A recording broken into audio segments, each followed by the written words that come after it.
a bill had been introduced by the legislator who represented the West End, Norbert Bloom, on public accommodations, prohibiting discrimination in hotels, restaurants, and so forth. Of course, in going to Frankfurt, we found that many of the legislators were opposed to it. So that's when we decided with Frank Stanley Jr., who was the son of the owner of the Louisville Defender, the black newspaper. We organized a group called AOCR, which was an acronym for Allied Organizations for Civil Rights.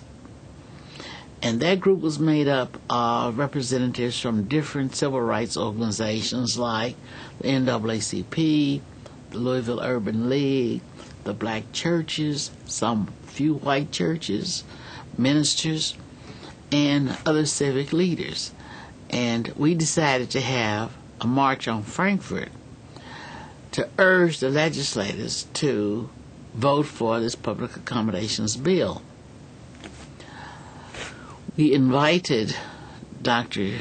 Martin Luther King and Jackie Robinson to be our speakers. And by Reverend A.D. Williams King having moved to Louisville, pastoring a church here, Dr. King was accessible. His brother was able to. He was an emissary, and he was able to bring his brother here. And a friend, she was Lucretia Ward.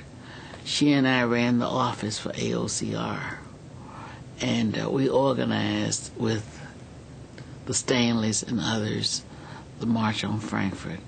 And that particular day, it was very cold, snowy, and we picked Dr. King up here at the airport and transported him to Frankfurt. When we got there, it was just a big crowd. They said there were more than 10,000 people there, and I'm sure there were. But Dr. King spoke, Jackie Robinson spoke, Peter, Paul, and Mary were there singing folk songs. After the speeches were over, we went in to see the governor. Now, this particular governor, I had worked in his campaign and helped him to get elected in 1963. However, being new in politics, everyone who worked in the office was given a job in Frankfurt except me. Nobody told me that I should get a job. And when I went into the office with Dr. King and Jackie Robinson, his office manager opened the door, and she was one I had worked with here in Louisville in his campaign. And she said to me, "George, I'm surprised at you." I said, "Yes, I'm sure you are. And I'm surprised at the governor that he gave everybody a job but me."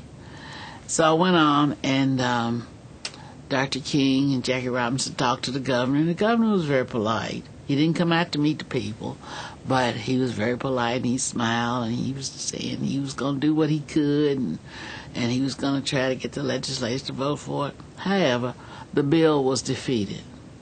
But in 2 years' time, it gave us time to regroup, to go out into the community and build up support all over the state with legislators, so that when it came back in 1966, we were stronger and we had more support for it, and it did pass in 1966.